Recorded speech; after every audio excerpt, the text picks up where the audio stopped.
हनुमान् श्रीपदो वायुपुत्रो रुद्रो नघोजरः अमृत्यवीरवीरश्च ग्रामवासो जनाश्रयः धनदो निर्गुणः शूरो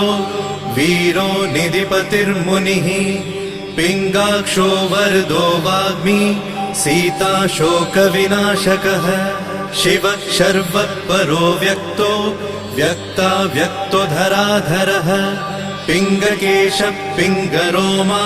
श्रुतिगम्यः सनातनः अनादिर्भगवान् देवो विश्वहेतुर्जनाश्रयः आरोग्यकर्ता विश्वेशो